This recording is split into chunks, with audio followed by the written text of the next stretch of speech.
Hello, my Gemini Sun, Moon, and Rising Sign friends. My name is LaChan with Power Life Hypnosis, and this is your mid-February 2017 Love and Romance Lenormand Predictions and Oracle Guidance reading. As always, I would like to say thank you so much to all of those who have thumbs up and liked my videos, my new subscribers as well as my old subscribers. I would also like to say thank you for all of you who have been sharing my videos. I genuinely appreciate the support, and I feel like I'm going to be saying that all the time, but I will never stop being grateful. So I really thank you guys so much. If you would like to book a private reading with me, please email me at powerlifehypnosis@gmail.com. Also, I am having a blast helping you guys find your lost items. That is something that I have recently introduced to you guys, and I think it's going very, very well. So if you have an item that you have been looking for and that you would like to find, please email me again at powerlifehypnosis@gmail.com. Use me as a resource, and I would be happy to help you find your lost items, or at least point you in the right direction. I am doing a drawing. My drawing ends at the end of February, where one subscriber can win a free reading with me. All the details are in the description box below, so please check those out when you are finished with this reading. I'm also doing Valentine's Day specials for my readings this month, and those details are in the description box below as well. Because this is a general reading, the messages may or may not resonate with you. Some of the messages may resonate with you, some of them may not.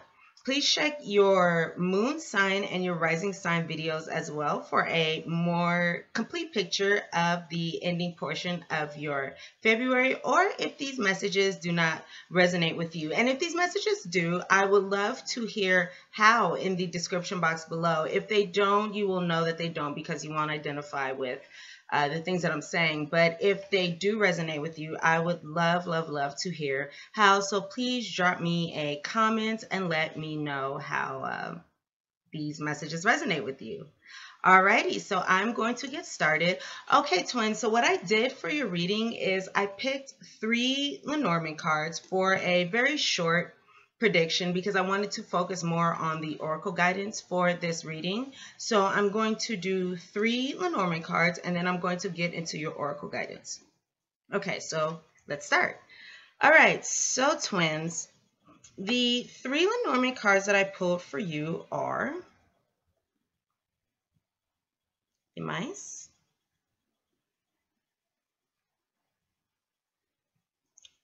the mountain,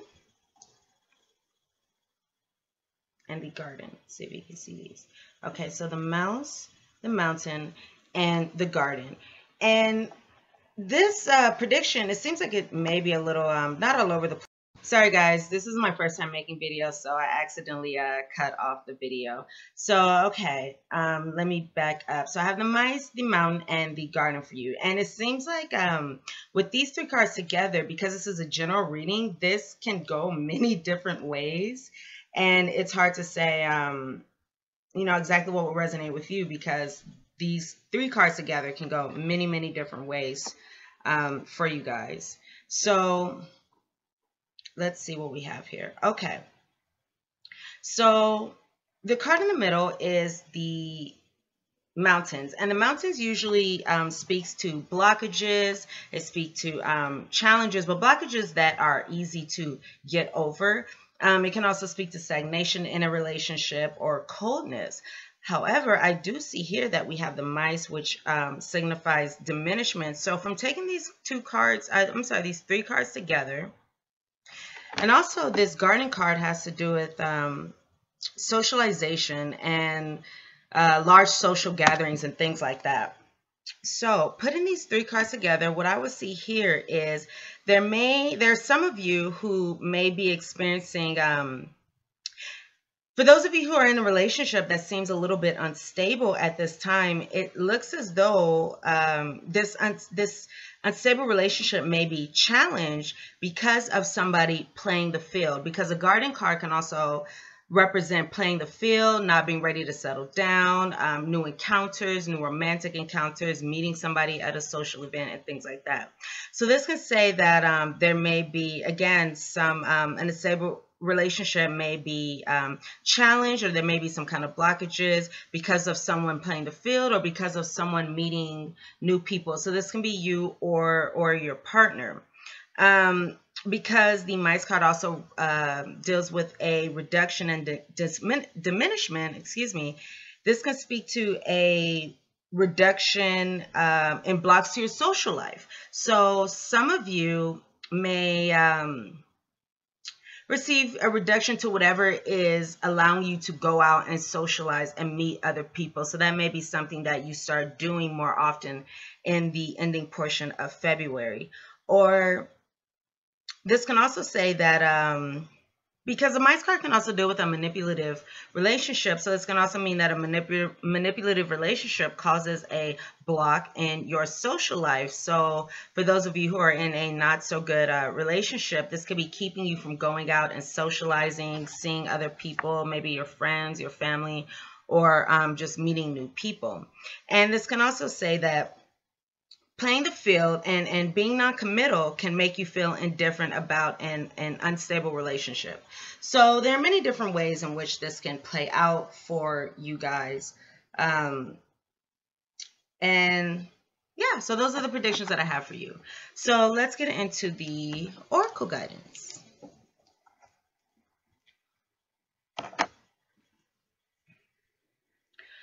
Okay, twins. So what I did for you is I pulled 3 cards and took the card on the bottom of the deck representing the overall energy or a large theme that you may be experiencing.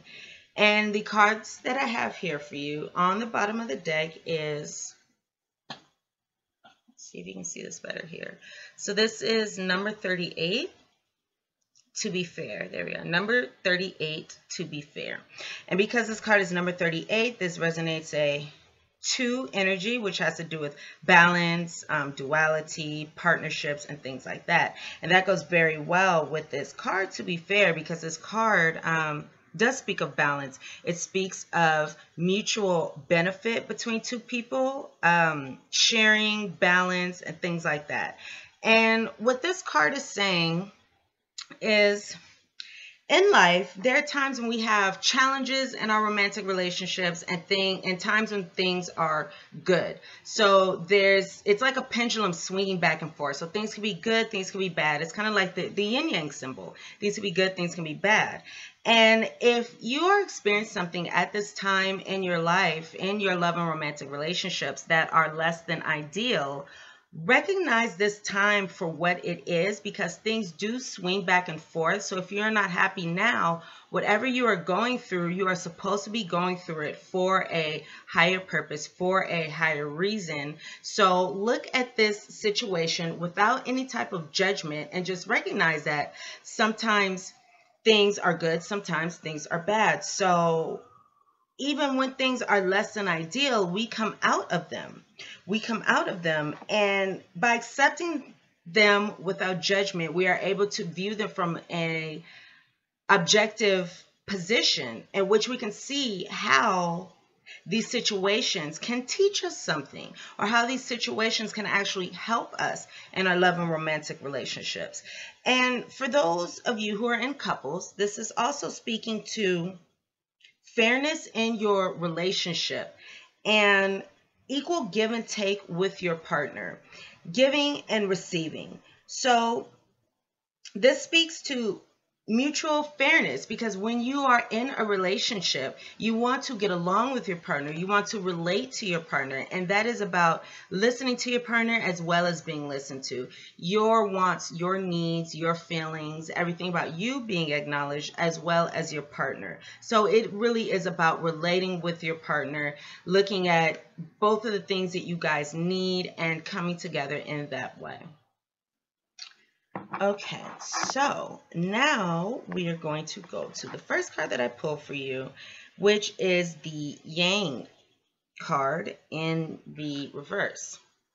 And the Yang card is the first card in the deck. It's number 1, which speaks to new beginnings, actions, things like that. And the Yang card, when it is in the upright, it speaks to the energy that creates manifestation. It speaks to the masculine energy of action and moving forward and making things happen.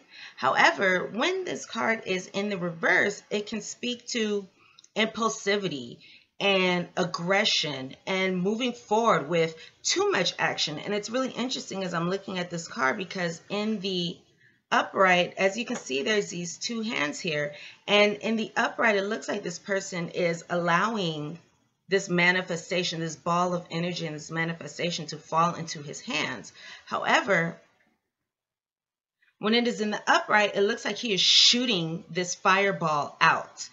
And this speaks to putting forth too much energy. And again, it's a warning against being impulsive, being overconfident, putting out aggressive energy to get what you want. And this is also saying to make sure that you want what it is that you are going after, because you may get something that you've been going after and realize that it's not necessarily what you want. So please take a look at that. And also practice patience and thoughtful consideration of what you're going after as you are or before you go after this thing, to make sure that it's something that you really want. Okay, so the next card that I have for you, twins, is card number 6. Not for you. And I actually find this to be a very, very powerful card, because there are times when I didn't want to listen to it, but I've learned to do that. And there's a very strong message in this card. This card speaks of harmony. And this card says that if there's a situation or a person that you are involved with right now, so it can be somebody that you've just met, somebody who you are already with, any type of situation, because this can resonate in many, many different ways. So there's something that you may find is not for you, And this speaks of, there are times in life when we want things to happen so badly, and we try to make things happen so badly without really acknowledging or recognizing that maybe this isn't for us. Because I'm hearing something that, there are times when we may think that what it is that we want is what is supposed to be for us, and there are no other options. I'm hearing that for some of you. Some of you may be thinking that way, that there are no other options, and that there's something that we want, and it is the best option for us. And there are times when we learn that even though we go about things and we put in so much energy and so much effort, these things are actually not for us. And we may experience rejection, or we may, experience some kind of disheartening emotions over something being not for us, especially if we really wanted to. However, when things are not right for us, we have to acknowledge that. And when things don't happen, it's likely for a good reason. And not everything that we want comes true. And not everything we want at least comes true in the time we want. So this is saying that there's something better that is for you that is coming. And if something was not for you, it was not for you because it just wasn't meant to work out. And there's something better that is out there for you. And if something's not meant to be, it's not meant to be. And the final card that I have for you here, my Gemini friends, is Deep Knowing. And this card is number 43. And number 43 speaks to, this is a 7 energy, so inner awareness, wisdom, going within to seek answers. And this goes so well with this Deep Knowing card, because that's what this card is about. This card is about using your intuition. It's about having a deep knowing regarding who you are, where you are, what is going to transpire in your love and romantic relationships, how to move forward, about a person, anything like that, whatever this situation is, however this resonates with you. But for some of you are going to have a deep knowing about where to go, how to move forward, about a certain person and a certain person's motives, if a certain person is really good for you and things like that. Again, this can resonate in many different ways. But this is about using your intuition and also following your intuition. Following your intuition. So if your intuition says something about a situation in your love or romantic relationships or a person, listen to that still small voice and follow it, because your intuition is likely not wrong. Your intuition is likely correct. So this is also speaking to let your heart lead you. Let your heart lead you. You have a deep knowing about where to go, what to do, how to move forward, how to judge a situation, how to judge a person, whatever this situation may be, and go with that, follow it. Okay, so let me see. I'm just going to try to put these 3 cards together, see if I can come up with another, a summary or another little message. So again, we have Yang. So this is speaking to be careful with how much energy you put forward in a certain situation, because something may not be right for you. Something may not be right for you. And it looks as though you know if this situation is right for you or not. You know if your actions are right in this situation, but you have an inner knowing about, a deep knowing about this dynamic going on here. Okay, so I noticed that this reading is a little short, but those are actually the messages that I have for you, Gemini. Looks like they're pretty straightforward here. So thank you so much for watching this video. Please thumbs up and like this video if the messages resonate with you. Please share this reading and subscribe to my channel if you have not done so already. I truly appreciate all the support from you guys. Please email me at powerlifehypnosis@gmail.com if you would like to book a private reading with me, or if you need help finding your lost items, please reach out to me. Thank you again so much, and I look forward to seeing you here very, very soon for my March readings. Also, please check out the details in the description box below about my drawing for the month of February. All right, Geminis, thank you so much. Bye.